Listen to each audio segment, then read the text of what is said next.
Alors, dans cette vidéo, on va installer l'émulateur Android pour Mac. Donc, tu peux aller sur le site officiel, cliquer sur Download Android Studio, et en principe, il va te demander de valider les termes et conditions, et ensuite, il va te proposer une installation par défaut. Donc, moi, je vais prendre Mac with Intel Chip, donc ça dépend de ta puce, je présume. Moi, je prends celle par défaut. Et ensuite, ça va télécharger.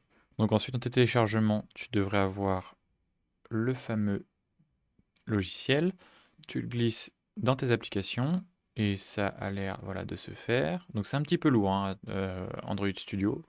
Donc je le lance. Donc après l'avoir démarré, il te demande si tu veux importer les settings. Alors, je vais fermer ça pour que ce soit un peu plus visible. Voilà. Donc je vais dire non, ne pas importer les settings et il devrait se lancer si tout va bien.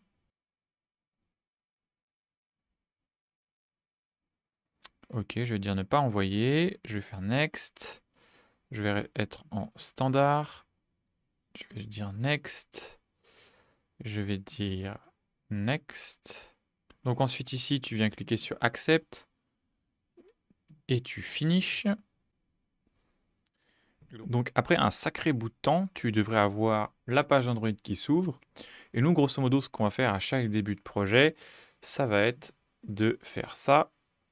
Virtual Device Manager, il va falloir en créer un. Parce que moi, je vois que j'en ai déjà un, donc je vais le supprimer et je vais le recréer avec toi. Voilà, on va créer un device et on va prendre Phone et on va prendre le Pixel 6 qui, je crois, est conseillé par Android Studio. Grosso modo, ils te disent que faut toujours prendre le dernier Pixel et qu'en principe, ça devrait être OK. Donc là, je prends le Pixel 6 standard et voilà. Et je dis OK pour la dernière version qui est Tiramisu. Et alors là, faut qu'il l'installe. Je dis Finish, tout est OK. Donc là, on va lancer. On lui dit OK, tu peux m'écouter. Et voilà, on a un émulateur qui se lance. Ok, donc c'était un peu long, il a pris un petit peu de temps à démarrer, il m'a fait un écran noir pendant assez longtemps. Alors j'ai appuyé sur le petit bouton ici, je ne sais pas si c'était nécessaire ou pas. Laisse-lui peut-être 15-20 secondes quand même pour démarrer sans appuyer sur le bouton. Et si ça marche pas, bah vas-y, clique dessus. Donc là, ça va démarrer, donc en principe là c'est plutôt bon signe, il va s'initialiser. Cette initialisation-là, il la fera qu'une seule fois normalement, après les prochaines fois, il va garder l'état de là où tu en étais, donc ça ira beaucoup plus vite pour le lancer. Ok, donc il a fini par démarrer. Donc maintenant, on va essayer de voir si on arrive à démarrer notre appli sur l'émulateur directement. Donc pour ça, je t'invite déjà à t'assurer que tu as bien fermé ton projet Expo, que tu l'as bien stoppé, si jamais il tournait déjà.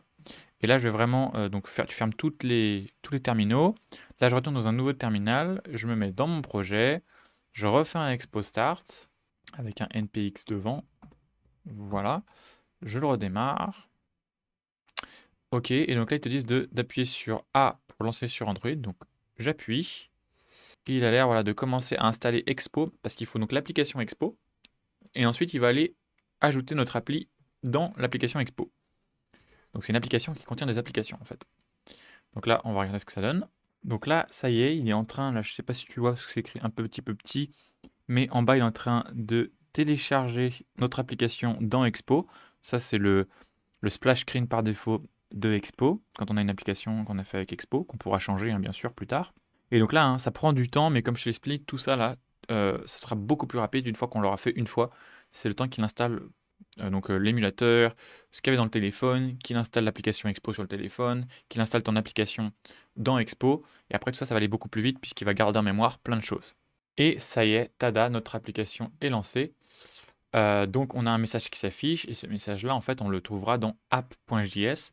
Donc tu peux faire un petit test très rapidement, c'est d'aller donc dans ton projet, d'aller dans app.js et puis donc tu vas trouver une ligne de texte. Alors mon ordi lag un peu avec l'émulateur ouvert et ici tu vois le texte qui est ici.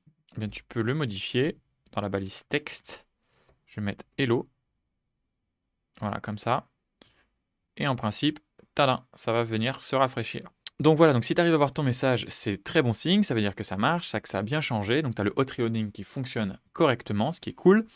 Donc voilà, maintenant les prochaines fois que tu auras besoin de lancer ton émulateur Android, bah, tu démarres Android Studio, tu vas dans More Action, tu lances ton device via Virtual Device Manager, et ensuite tu lances ton application avec npx expo start, tu appuies sur, je crois, A, qui est le raccourci pour dire démarre l'application, mais dans Android.